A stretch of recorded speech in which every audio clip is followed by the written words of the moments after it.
Hello, world! Welcome to the show. Today, very special episode. It's the 101. Yay!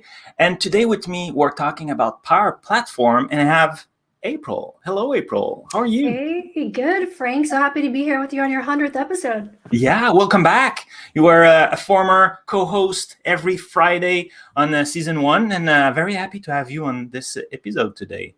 Yeah, glad to be back. So, Power Platform, who did you bring with you to talk about that? I brought some really great guests. So first up, we have Kartik. He's going to be joining us. Hey, Kartik, how are you doing today? Hey, folks, how are you? Good.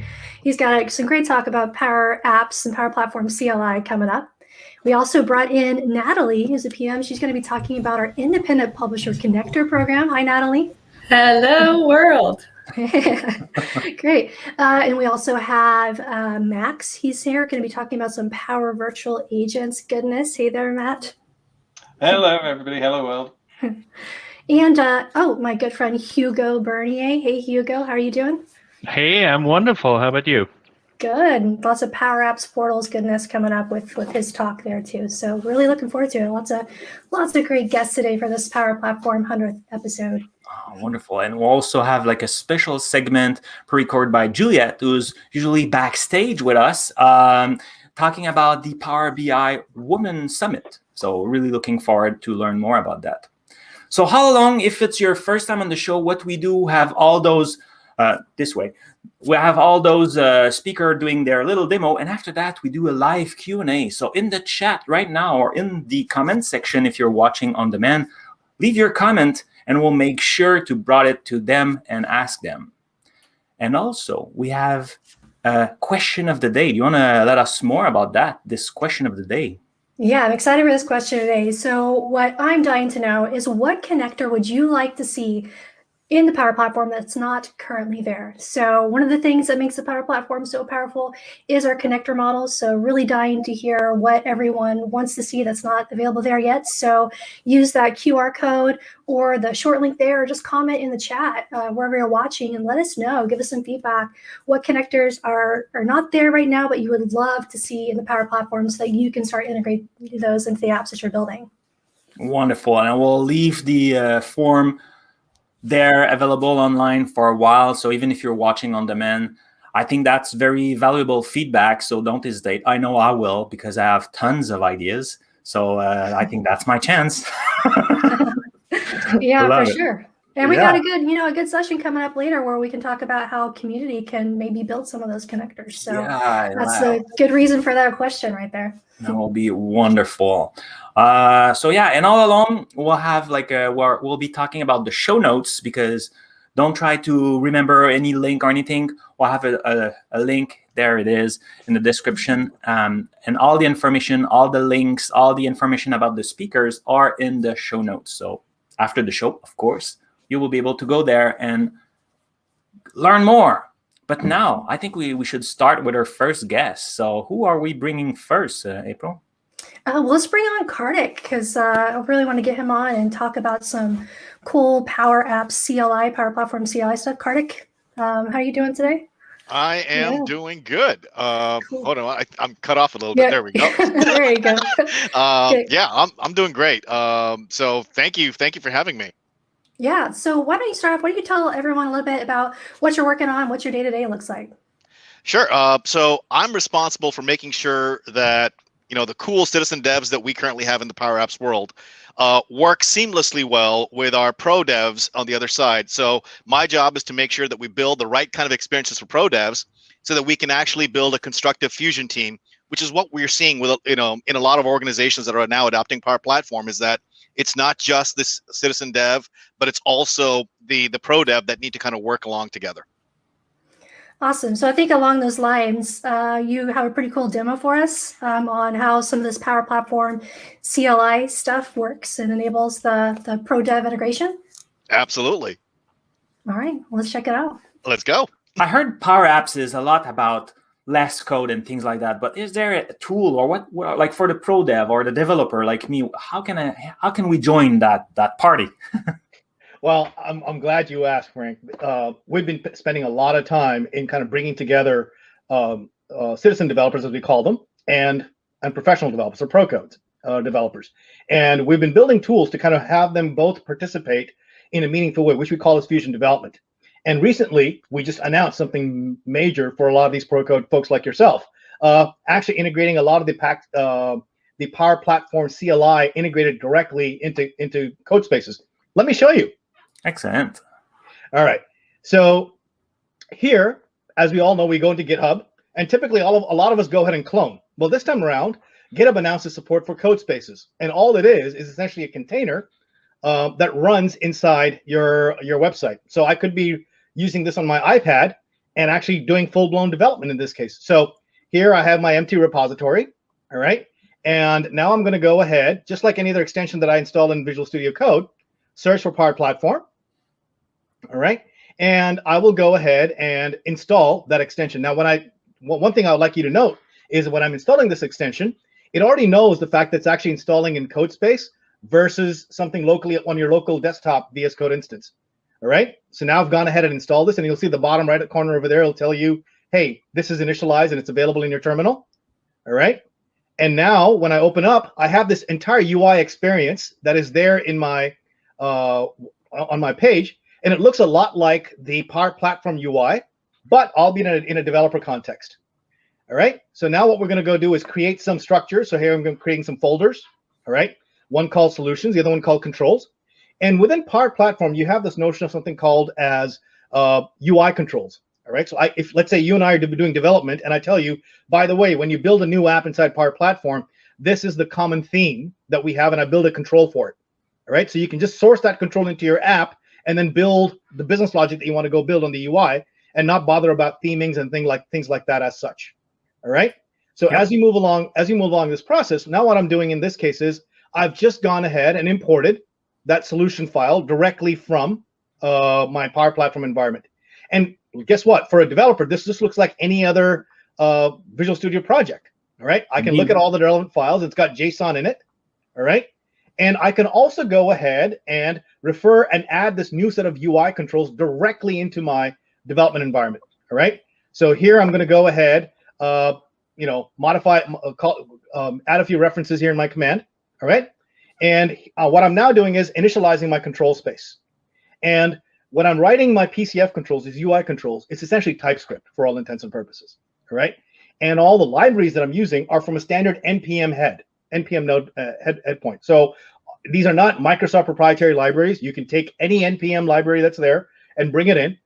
It just so happens that when I initialize this, it already goes to NPM and downloads all the libraries that are needed for you to get started. Now, as you can see, some of this is outdated. So it tells me to go update it. I can, again, run my standard NPM command to update my libraries. All right. And what happens under the covers while it's doing a lot of this stuff, it's already created an empty shell of a TypeScript file where I can go ahead and put my UI component, type in my UI components as is. Now, for the sake of brevity, and I know we're limited with time here, so I'm going to go ahead and just show you an empty shell of how it looks like, but it is good enough to go ahead and test things out. All right, and that's what we're going to go do. So now I've gone ahead and updated my NPM dependencies. All right, I'm now going to go ahead and look at the TypeScript file in question. Okay, so I'll again go into my editor, and guess what? As I mentioned, it's an empty file. It's a TypeScript file, right? But it is still compilable. So I can still go ahead and run an NPM build run, and it will go ahead and build it. All right, and the resulting file would be, again, a binary, if you will, that I can go ahead and run and test using the Power Apps Component Framework. So when I use this term PCF, it actually stands for Power Apps Component Framework. And what that is you can actually build custom UI. So this is our testing UI that runs. Now, obviously, it's empty because, as I showed you, the TypeScript file was all empty. All right, it is what it is. All right, now I've gone exactly. So now I've gone ahead and done that. Now what I'm going to do is I need to now push this control into my Power Platform environment. Okay. Okay. So here, what I'm going to do is now add this control as a reference into my solution. Mm-hmm. And just like any other project like build, here I'm just using .NET Build, and .NET Build builds a zip file that I then push into my Power Platform environment. And now when I go into my Power Platform environment, now that I've imported everything, right at the bottom, you'll see, all right, that the control that I just built, that empty control, is now available right there itself. Okay. And then once that is done, I'm going to go check in all my files that I just pulled in from Power Platform because we are a code-friendly solution, and source code always happens to be the source of truth in this case. We're going to check in all this, and voila, it's there on my GitHub repo here. That's super awesome. And I know a lot of developers are these days using WSL. So is that tool, I'm assuming it can be compatible? Absolutely. So if you saw under the covers when we were using code spaces, it's essentially a Linux container that's running inside the GitHub infrastructure. All right. It is no different than running a container locally. And Visual Studio Code on your machine understands how to navigate files within WSL. All right. So let me show you an example here. I'm going to start off the same demo that I had, but now I'm going to go run it inside a WSL container. Now, if you notice very carefully on the bottom left corner, it actually identifies that it's running inside a remote instance of WSL. And guess what? On my Windows machine, because you can see that I'm running on Windows 11, right at the bottom, I'm using Linux commands right at the top over here. And again, I'm running my npm build just to go show the fact that it's working. And now everything's failing because the libraries are not up to date. All right. So again, I'm going to go ahead, import all my libraries again. All right. And once that is done, I can then go ahead and run a build, make sure all those components are working. And again, everything here is happening inside the WSL container. I can even talk to my C drive through Linux commands directly itself. All right. I now go ahead and run an npm start. And the same way, remember I showed that testing framework showing up on the browser? Same thing happens here. All right. Now you get to see the browser instance. And again, it's empty, obviously, because the files are empty in general. But the point here is to demonstrate the point that I can go ahead and again, once I've done that, I can do a .NET build. I've rebuilt the whole thing. And now I've got a solution file that's there itself. And I can then push that back into my Power Platform environment. So one thing you notice here, Frank, as a pro developer, you can work with Power Platform and not leave your favorite tools.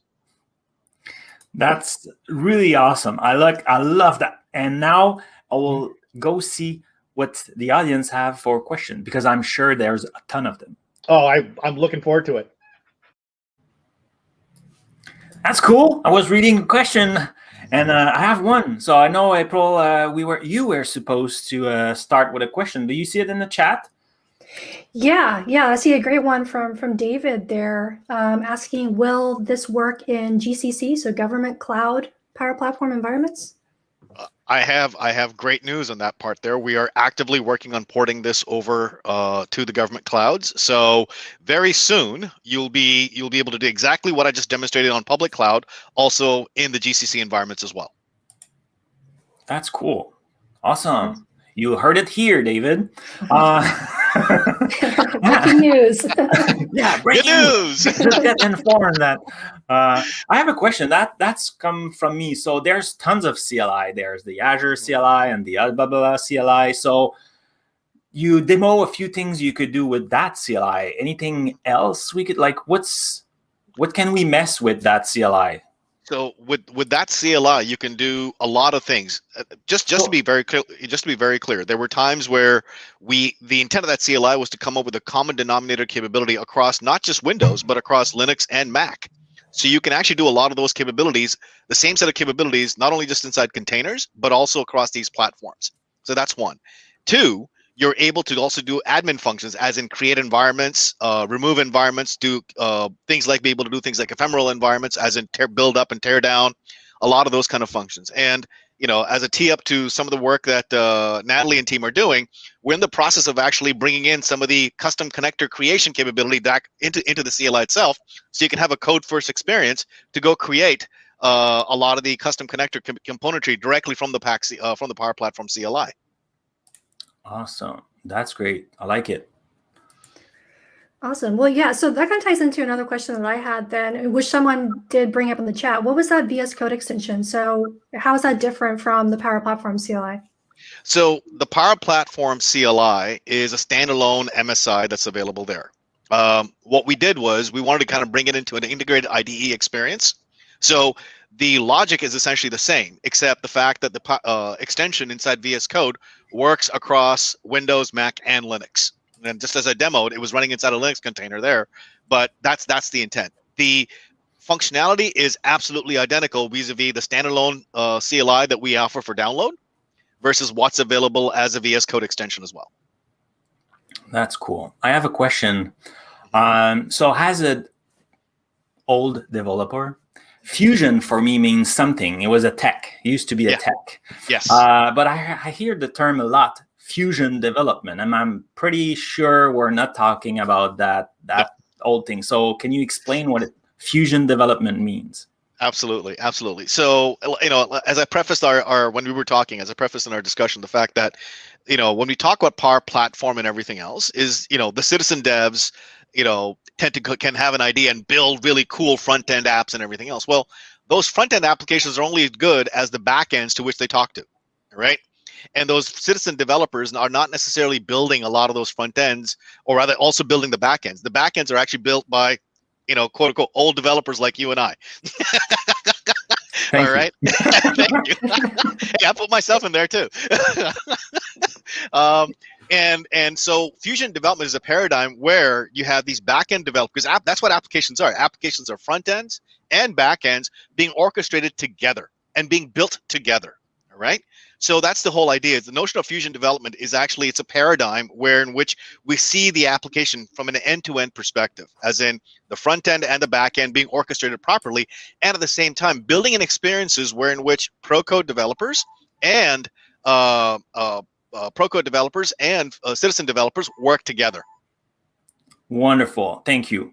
The time is flying. So if you have questions, like now, I will let you join the chat. And if you have questions, it will be there having fun with you. But now it's time to bring the next speaker, Natalie, I think, right? Yeah, Kartik set this up pretty well, talking about the connectors and all that. So let's bring Natalie up. Worked with Natalie for a while. Now, Natalie, why don't you introduce yourself and kind of talk about what you work on day to day here?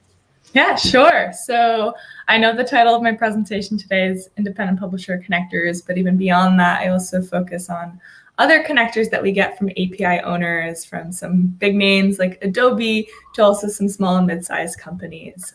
So I focus on the entire partner journey, making sure that our documentation is always the best for both, going through both of those certification processes, checking in on our GitHub, and overseeing a lot of features in that space, including some custom connector development features. So it covers just a little bit of what I do. Awesome. Yeah, those connectors really are key to how powerful the Power Platform is. So exciting. I think you brought a cool demo for us as well on this Independent Publisher Connector program. Yeah, let's see it. Yeah, let's check it out. Hey, Natalie. So there's a lot of connectors and stuff, but like I heard there's tons of them, but what's the connection with Power Apps, Power Platform? Like what's the link? Yeah. So, without connectors, right? The Power Platform is pretty much nothing. We need connectors to read and write data to some of the most popular services that we use, whether you're using the Outlook connector or you're using some third-party connector like a Salesforce connector or Adobe. So our team and the Power Platform in general has well over 550 connectors as of today, which is pretty awesome. And some of those connectors are built by Microsoft. Some of those connectors are built by API owners or the people and the companies who own the backend services, such as Adobe. And some are actually built by independent publishers. So the Independent Publisher Connector Program started back in July, and I wanted to share you all some updates, but also give you an overview about the program and how to get involved. So let's get right into it. So again, independent publisher connectors are connectors submitted by anyone. You don't have to be Adobe to build and submit the Adobe connector to our platform. You can be anyone. We've seen students do it. We've seen MVPs do it. So anybody is capable of doing this. These are connectors built by anyone. They show up as premium connectors in Power Apps, Power Automate, and even beyond the Power Platform in Azure Logic Apps. And so why would you even contribute? Why have the previous independent publishers contribute to this program? There's a couple of reasons for that. One of the main ones is gaining visibility through Power in the Power Platform in general, right?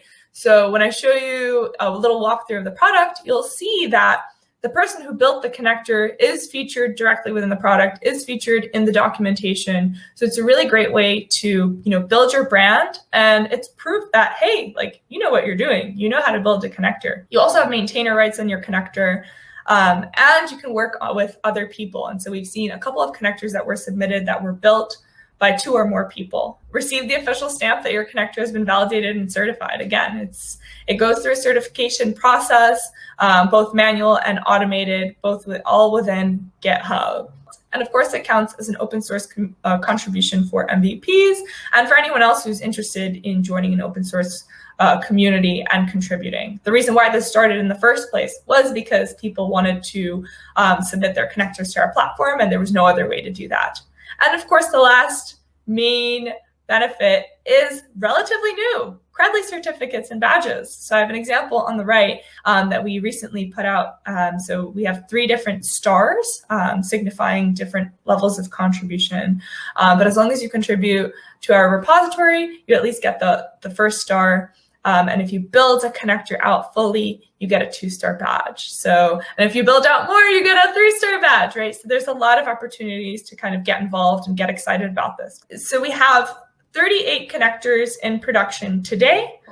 They've gone through our certification process again, so they're all ready to be used within the product.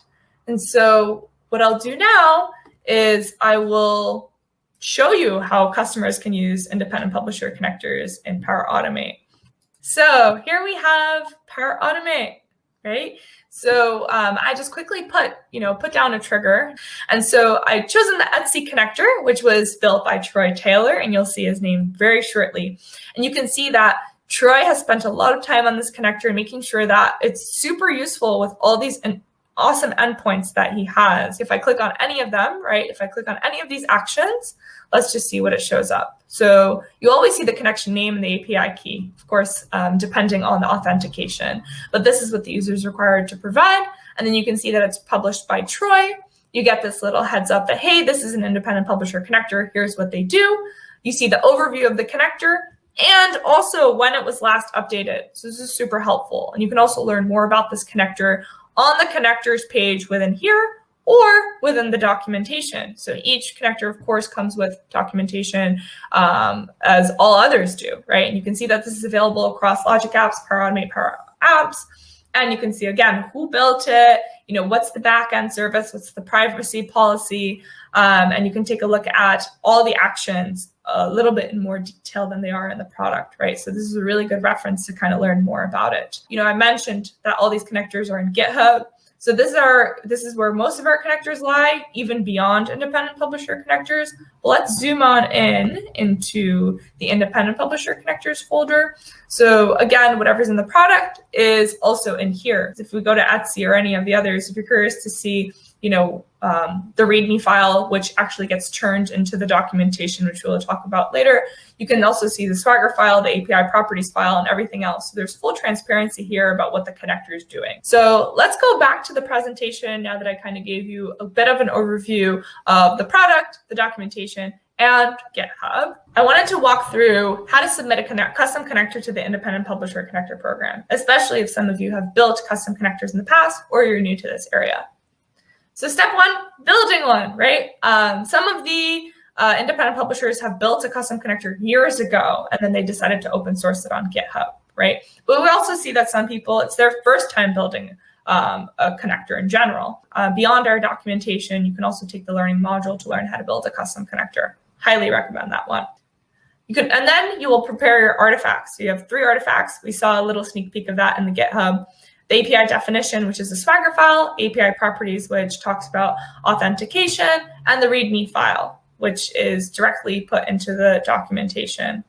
And then you'll be using the CLI, the PACon CLI tool to download the artifacts and add any necessary metadata. And just to call out, make sure you've added summaries and descriptions for your parameters and schemas, since that's the one thing that kind of slows down the certification process. If we get that early on, it gets nice and smooth.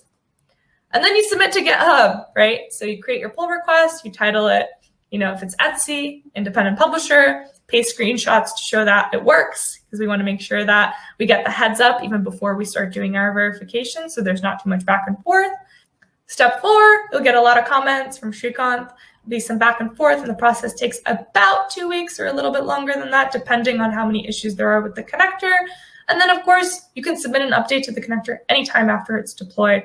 And we're also seeing that other people are coming in and contributing to the same connector that somebody else has built, which is pretty awesome to see. We love collaboration. And then the last step, show off your connector, put it on Twitter, put it on LinkedIn, talk about it. We've also seen a couple of customers reaching out and saying, hey, I love your connector, to the actual independent publisher. So yeah, that's all I had today. And I hope that was a good overview of how you can get involved, what the connectors look like, and why it's important to contribute. Thank you. That was a lot of information. I'm sure people have questions. So now let's go see in the chat, what are those questions? I'm so happy about that program. As a long-time user of Logic App, I know how connectors are and very important. And you mentioned it kind of briefly, but there's a learning path or like a learning module to get started. Am I right? Yeah, to build the custom connector. Yeah, and we also have very detailed documentation on how to go through the certification process, both in the Microsoft documentation and in GitHub. Wonderful. And the links are in the show notes. I want to make sure people knew that. And I want to wave to the friends. We have a lot of activities. So hello, Louise and Brendan and so many others in the chat asking questions. So very happy to see you there. If you have any question about Power Platform or any topics, please ask them in the chat. We'll bring it to our tech expert. I don't know, to our guests. Yeah, lots of Power Automate and Power Apps Canvas app love in the chat. So, got a mad respect for that. I had a question though, Natalie. So with these connectors, do we have to download? We don't have to download them, do we? Or how does that work exactly? No download. And that's definitely a common misconception, especially before the program. We do have a way to import custom connectors from our GitHub repository. So that's a feature that we released about 8 months ago, roughly. And we had a blog post about that. And that kind of brought our product together with GitHub and integrated it that way. But now it's so much more easier than that, right? It's just there. You look it up. You look up Etsy. If you need the New York Times connector or the Notion connector, which is a new one, you can just look it up. And, as long as you have whatever authentication information you need, and of course, you've created an account in that backend, you can go ahead and use it. That's awesome. So this program is kind of new. Yeah, since July. I would still consider it new. I think. Yeah. Okay. I thought it was okay. That's definitely new. So Definitely. What's next then for this program? What's the plan for that? Yeah, great question. So I think I think Credly badges was the newest thing that we did, and we worked a lot on that one.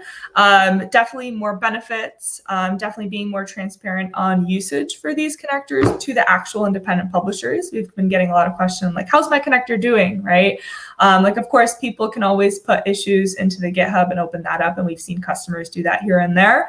But people are really interested, and they want their connector to grow, and they're motivated to do that. So that's one big thing that we want to do.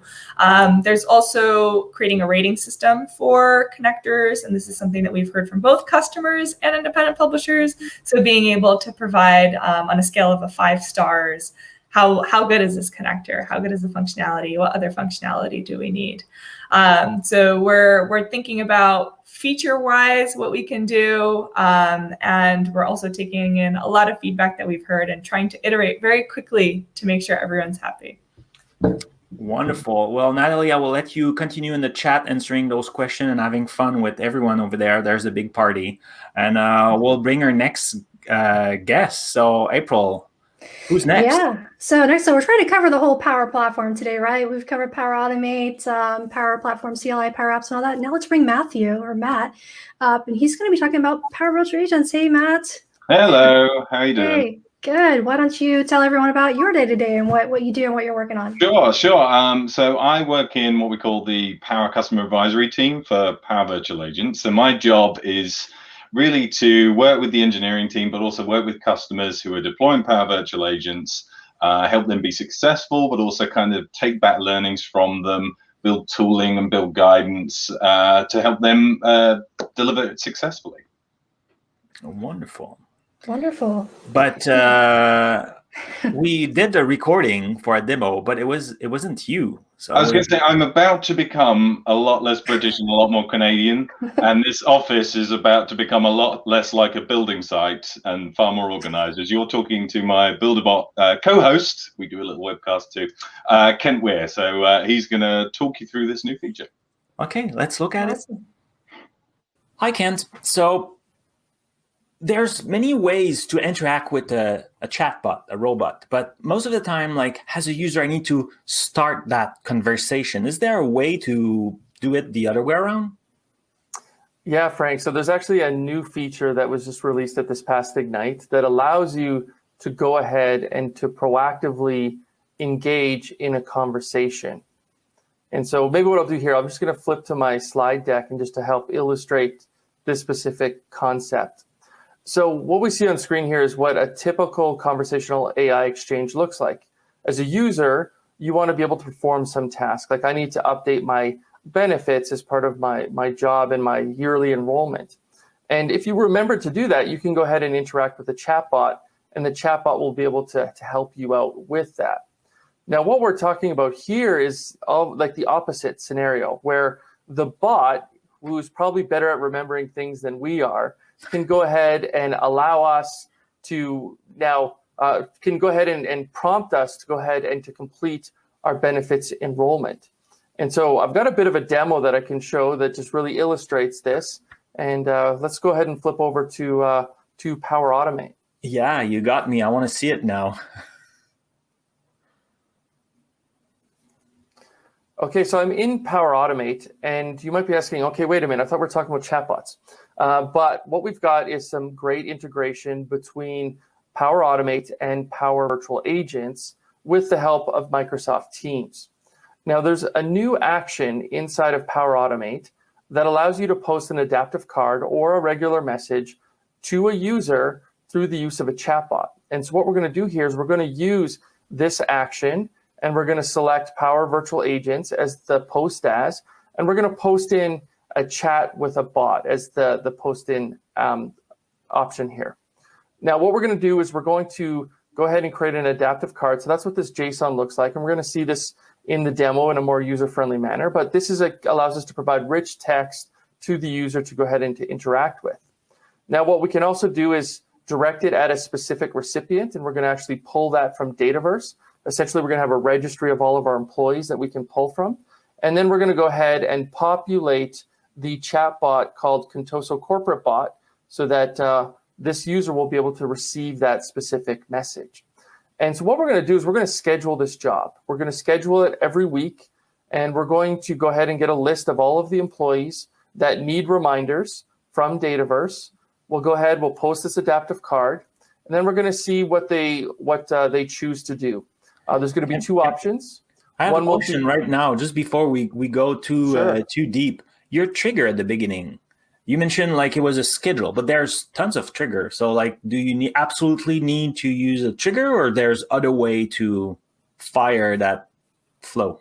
Yeah, and this is what makes this feature so powerful, is that we have over 500 different connectors in the Power Platform that Power Automate can go ahead and use. And then on top of that, we've got thousands of different triggers. So it doesn't have to be a schedule. It could be any data event as well. So for example, a new record being added to a database. It could be a new record being added to a SharePoint list. It could also be just a manual trigger as well, where we want to go ahead and click a button and to be able to kick off this process. So great question. And this is one of the reasons why I just love this feature, because it really allows for a lot of creativity for organizations to go ahead and find unique ways to go ahead and to use this. So I know someone, Jason, will be very happy to hear that. If you're watching, Jason, there you go. Yeah, enjoy. Yeah. So what we're going to do is give the user two options. They can go ahead and enroll right away. And what we'll do is we'll send them another chat message with a link to a form. And the other thing that we're using here is the Office 365 connector, where we can go ahead and get their user details based upon their email address. So we can go ahead and address them by their first name, just to make it a little bit more personal. And then once we've gone ahead and sent that out, we'll then go ahead and update the database, Dataverse in this case, so that we don't send them a future reminder. Now, sometimes you're busy, you get a request like this and you're like, yeah, I don't want to deal with this yet. Well, we're going to give the user an option to say, go ahead and remind me a week from now. And that's all we're going to do here is we're going to just give them an acknowledgement saying that we'll remind you in a week, just so that you don't miss the deadline, which is December 31st, to update your benefits. So you want to see this in action? Yeah, I want. Okay. Please show us. So what we're going to do is we're going to kick this off from Power Automate. We won't make you wait a week. That wouldn't be fun. Well, that's nice. Now that we know, we can trigger it the way we want.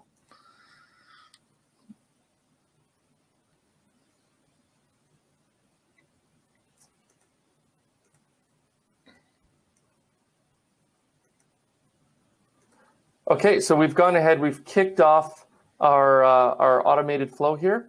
If we flip over to Microsoft Teams, we'll see that we now have a new chat message that has arrived. And so we're in that Contoso corporate bot. This has been addressed just to me as the user that's logged in right now. And I have the opportunity to click on enroll or remind. So what we'll do for now is we're going to go ahead and click on remind. I'm busy, I'm recording the show, I can't fill out my benefits. And so I'll get another confirmation here that'll just say, great, we'll see you in a week. We'll send you another reminder. Now, let's say that, yeah, the week comes up and I really got to get this done because I'm going away on Christmas vacation.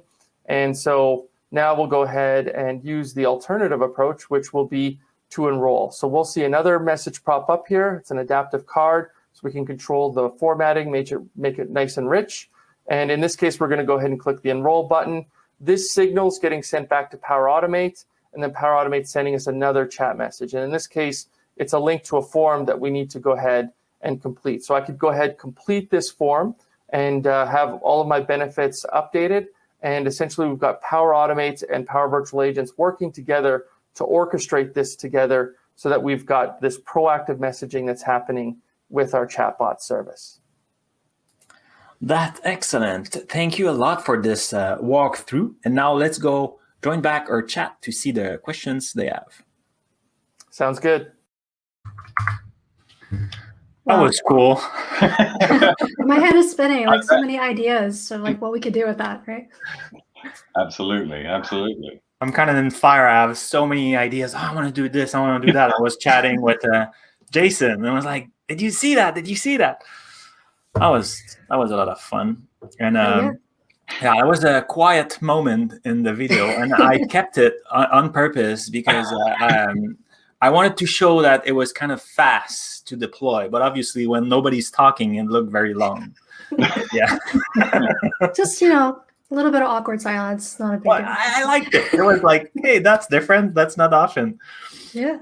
I have a question for you, Mr. Matt. So we saw, obviously, this scenario where it was doing. I had a ton of ideas, but I want to hear from you. What other scenario can this be useful? There's a very specific one I'm going to talk about, but I think the thing to point out, I mean, you just mentioned it, it made your head start thinking about what you can do. Is the great thing about this technology is there's probably lots and lots of different use cases where people are going to find value out of it. But the one I was going to talk about that's kind of a really great one is if you're using like RPA processes or things like that, like Power Automate Desktop. Maybe you've got a process that takes a long time to run. In the past, having a bot kicking that off and then giving a message back was actually really quite difficult. But if we can now, we can tell you when it's finished. It makes it, we're not locking the UI or anything like that. You're interacting with the bot maybe to say, go off and do something. And then we're giving you a message back when it's complete. I mean, those two, Power Automate Desktop with this working incredibly well. But I think, like you said, there's a whole bunch of other scenarios that people are going to be able to come up with. Now this is available. It's great. Yeah. It will be so much useful for Hello World, so keeping people on update. Hey, don't forget, the show is tomorrow. Like, absolutely. Fill this form. Yeah, that RPA integration is cool. I mean, shout out to Kent's YouTube channel, because I think just last week he posted a video showing like exactly that, how to integrate with RPA and stuff. And I was watching that. I was like, man, I have to try this out and automate some of my stuff that way. It makes something that was very complicated actually really simple. So yeah, for sure. It was just amazing. He showed all that and had it done in in 5 minutes. It was like really fast and really simple. So, okay. So I know, we're talking about it. The one thing that jumped out to me is, where can I use this? Like, is it only Teams? Can I use it in custom websites?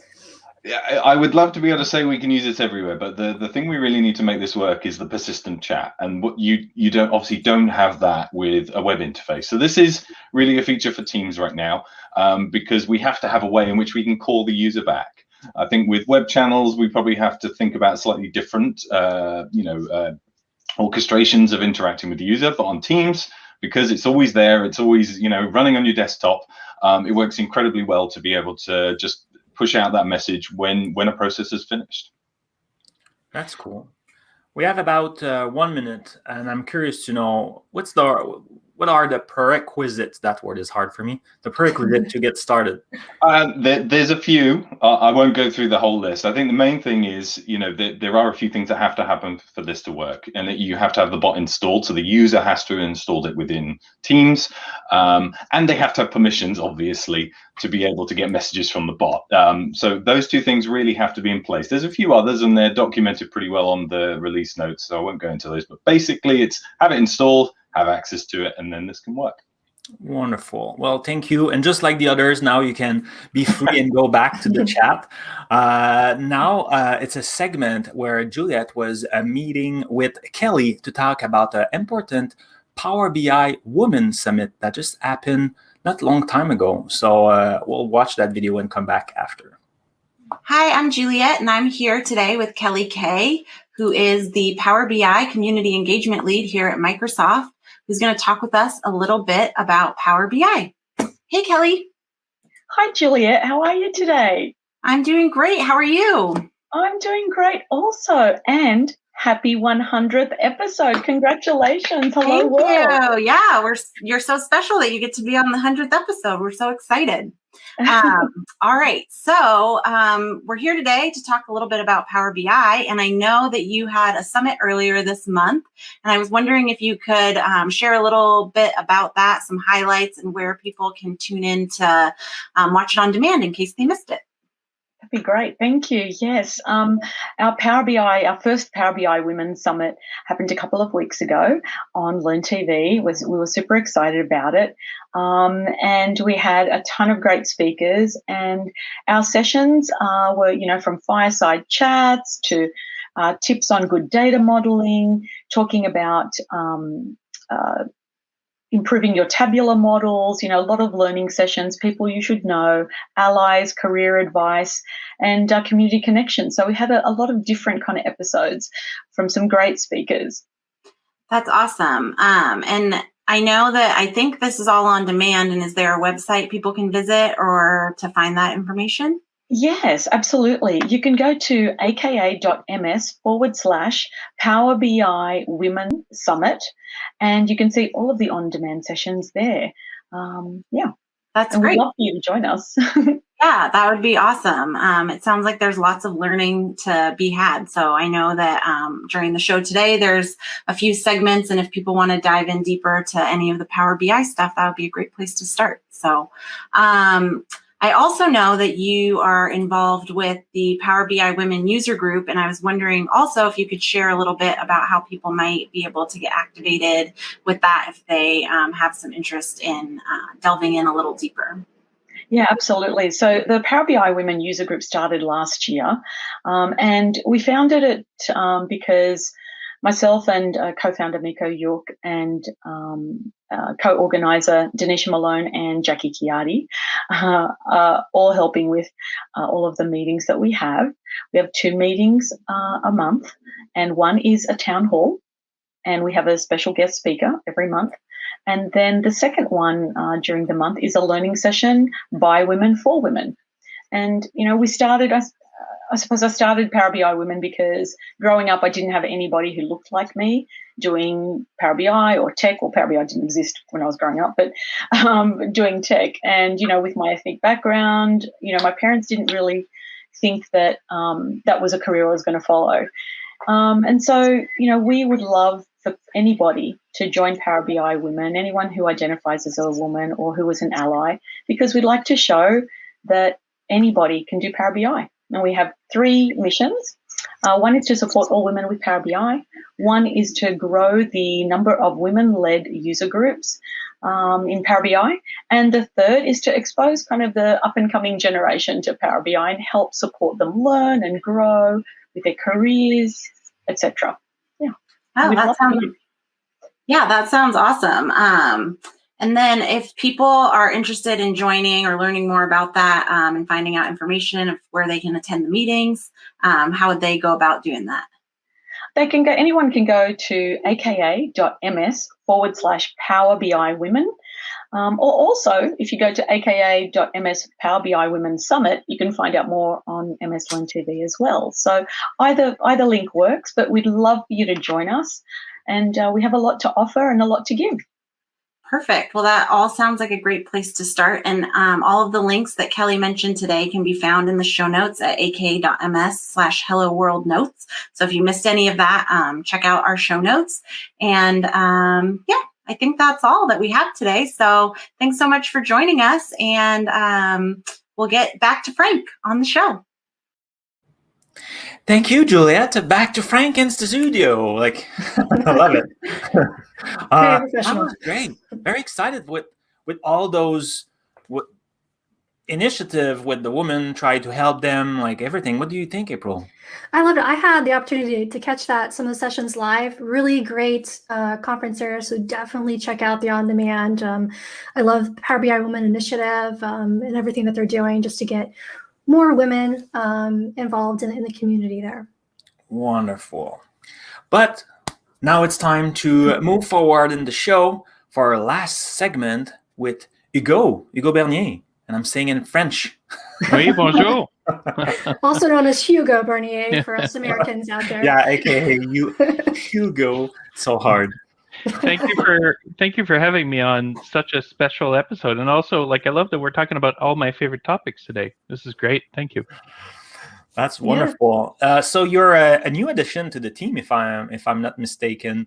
But could you explain what's your day-to-day, what you're working on? Well, so I'm a Power App Cloud Solution Architect. So I'm supposed to help customers, who already have bought Power Platform and how to use them. But, I like to call myself the world's laziest developer. I'm always looking for the lowest effort I can use to actually achieve the most results. And that's why I'm so involved in the community, because I think that, when we leverage each other's work, we can do so much more together than alone. And, you look like you're a rock star. But we met a few days ago and you showed me an awesome demo. So let's watch now this video and we'll come back with a live Q&A. Let's roll a clip. So Hugo, without further ado, everybody was talking about this great demo you have. So the floor is yours. What do you have for us? Thank you. So today I'm talking about two things. One is Azure Communication Services and one is Power Apps Portals. And you might say, well, the two don't really work hand in hand, right? Azure Communication Services and Azure Service, it's high code, right? It's not really the low code the Power Platform is about. But let me show you what we're trying to do here. So let me start with doing a parallel, right? In Power Apps Portals, you have the ability to edit the content of any page. But one of the things that you can do is when you look at components, you have some cool components, like things like Breadcrumbs, Power BI, and one of my favorite, chatbots, where I can actually embed a Power Apps Power Virtual Agent, chat. And that's really cool. What I was trying to do is to do the exact same thing with Azure Communication Services. Now, what's Azure Communication Services? Azure Communication Services is a service in Azure that allows you to actually have the Teams experience in any of your apps, whether it's a web-based app or even a desktop app. You can actually have a conversation with someone over Teams. You can exchange documents, you can have chats and things like that. So and now if people want to get started, we had this team on this show a little while back, so I will put down below the link so they can watch also that demo if they are interested. But continue. That's perfect. Sorry. Yeah. No, it's but that's exactly, and I think that's where I got the inspiration actually is from your show. So if you look at the quick start, there's always a link to how to add voice calling to your app. So I was thinking, okay, so what about a scenario where, before COVID, you wanted to make an appointment with your banker or with your life insurance agent or, even your doctor, you kind of had to go in person, or you had the ability to have a telephone call. But since COVID, we've had to adjust how we work. And so I was thinking, okay, so what if we were able to create maybe a portal experience using Power Apps Portal, where I can actually start booking an appointment with my banker over maybe a loan application or applying for a credit card, or again, your life insurance agent or anybody like that. And that's really what we're going to be doing today. I'll show you how I went about it, and I'll show you links to the code a bit later. But so what I did is I went to the quick start, right? And the quick start shows you the software development kit and the REST APIs that are available to use for Azure Communication Services. And it'll tell you that all the software development kits use SDK. And if you don't know what that means, it's no big deal. But probably the most important bit here is that it shows you how to get started using Azure Communication Services using the SDK packages that are at your disposal. And, you know, I'm normally a .NET guy, but for Power Apps Portals, we want to use, because it's really HTML, I wanted to use JavaScript. So I actually went in and I installed all the required libraries that I needed. And then what I did is I built, using JavaScript and React, I built a quick app that allows me to have, it's a web page that allows me to start an Azure Communication Service. Then what I did is I created my own Azure Communication Services instance, and it gives you an endpoint and it gives you a subscription here. And then it also creates for you again, that endpoint, but it creates for you a primary key that you can use inside of your application. Then what I did is I looked at how Power Virtual Agents are embedded in Power Apps Portals. And I saw that it's really a template, right? A web template that is used. And you know what they do is they actually insert some HTML and some JavaScript. So I did exactly that. I created my own web template for Azure Communication Services, where I embed the code that I just told you that I wrote. And I actually added some things like the meeting link, the endpoint, the user ID, and the token. And I even do things like right here, where I pass the username and I pass that into the meeting so that when we're starting the meeting, we can say, hello, Frank. And then I set up the site settings in the site itself, which are the things that I just copied from my Azure connection settings and things like that. Okay. And before I show you what it does, do you have any questions? No, it's awesome. Like, I'm sure people may have questions. We'll have a live Q&A after, but right now I feel very... all the pieces are there. Just need to put them together. I'm looking forward to learn more, to see that. So this is a portal template that I picked. It was a banking portal template. So I thought, hey, that looks pretty good. And what I've added here is I've added in my personal page, I've added the section where it shows me my appointments. Now, Power Apps Portals allows you to actually go to your Dataverse data and extract information. So what I did here is I went and got all the meetings that I had scheduled for, you know, tomorrow, and I have a meeting that goes for application for credit card. And when I click on this, I'm actually going to the embedded page that allows me to, if the demo gods are with me, there you go. It actually allows me to pick my camera, and I'll start the camera here and start the call. Now, this is, again, the person that's starting this is actually the customer that hasn't installed Teams or anything like that. It's not an ActiveX or anything fancy. It's just a regular web page. Okay. All right. So what I'll do here, and this is like a meeting within a meeting. It's meetingception. What I'll do is I'll go here and I'll move this aside. This is, again, the meeting that is going on from the customer's perspective. And from this side here, I'm actually using Teams to actually, as a banker in this case. And what I'm going to do is it already says I have the other Hugo in the lobby. So if I click on accept, and I'll just mute my microphone so I don't get the echo. But you can see here that I have, and I'm exclusively using my camera here. So I'm just going to change this super quickly. There you go. You see my messy room. But yeah, so now I have both a online meeting and I have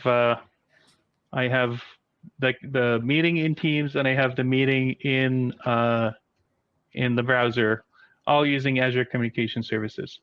That's really it for me. That's super cool. Well, I really like your demo and all this inceptionness. And now let's join the chat so you can answer all those questions. Thank you. Just ask the question in the chat. How many Hugo did we see at the same time in the screen? I counted 4. Let me know if I'm right. So many Hugos. Hugo has figured out how to clone himself. Yeah, awesome. I need to know. I'm willing to pay for it. My secret is busted now. Wow, that was super cool. I've been waiting for that for a while because Hugo told me about this, I don't know, a couple weeks ago. So I've been waiting for this moment to see this in action, and it's like even cooler than I imagined. I pinged the PM of the other team and say, hey, I have someone doing a cool demo with your services. Maybe you should watch. So I don't know if you're there, but hello, PLE and company. My goddess. I call them the goddess of communication services. Well, I think the opportunity here is that, we saw how to do PCF controls earlier. So this could absolutely be embedded in a PCF control and used inside of an app or inside of a portal. I just happened to create just JavaScript, but, I think the possibilities here are endless. Yeah. But we talked a lot today with like the low code, but that doesn't seem so low code to me. It's not. And the one thing we talked about fusion teams, right? So the one thing we have to understand is as we have more and more citizen developers and low code makers, it's freeing the traditional developers to do more exciting things, maybe more value-added things. So instead of being the one that's building the portal and building that silly form that I have to do every year as a developer, maybe I'm focusing on building the infrastructure, like the APIs I need to call, or the PCF controls that I want to embed into my apps, and make these controls available to my users. So absolutely, I wouldn't expect a maker to be building their ACS control to put it in the portal, but I could imagine a kick-ass developer to actually build a control that could be embedded and given to the makers to embed into their Power App portals or their Power Apps. I like that. I love Chandra saying like Hugo Matrix. That's right. Awesome. So, okay, I'm a stickler for like branding and all that. So I want to know like how much control do we have over the meetings to make it really kind of customize like your corporate guidelines and all that? So the ACS team has actually released a whole bunch of different controls that you can use. Some of them you can just drop them on a page and it kind of renders that consistent experience. But you can actually break down the individual components and then you can brand each component. So if you want to change the colors, the fonts and things like that, or even the layout of the page, you can completely control that. It's quite amazing, really, what the work they've done. I have a question for you that I think could be very useful for me. So could we use that, for example, with something like Microsoft Booking tool to create, like, to help me create a more interactive tool? Absolutely. In fact, the demo I showed you, that's what it's doing behind the scenes. So I'm calling Microsoft Bookings to book the appointment. Okay. And then all that I do is I look for a meeting link for the current user. And the meeting has been inserted into their calendar through Bookings. I just grab the meeting link and then I join the meeting link using Azure Communication Services. And I insert the current logged on user's name just to make it more personalized. Wonderful, wonderful. Well, the time is flying, so I will let people continue to chat in the comment and stuff like that. I want to bring back the question of the day because that's good feedback that you viewers can provide to this fabulous team. So if we can bring the question, what the connector would you like to see in the Power Platform today? Well, I'm assuming tomorrow because today will be hard, but tomorrow with people like Hugo and a bunch of MVPs, I'm sure connectors can be developed pretty quickly. How long could it take to build a connector? Do we know? Do you have an idea? If you have an API, it can be done very quickly. Matter of hours if you already have the API, yep. And I know Natalie left, but how long is the process to be like that in that program to be approved? Do we know? It takes about 2 weeks. 2 weeks? Oh, that's cool. That's kind of Not quick. bad. Yeah. So again, breaking news. You hear it here. That's cool. That's it for today. The special episode on Power Platform. We can bring everyone. I just want to mention that coming up next, it's Azure Fun Bite with Jason and Rory. We're talking about how to supercharge your Java app. Again, French, English. Sometimes I do that. It's not on purpose. Thank you all for your time. Looking forward to see you and more question and result. I will be reading those answers in the forum. Bye, everybody. Have a good day. Bye. Bye. Bye.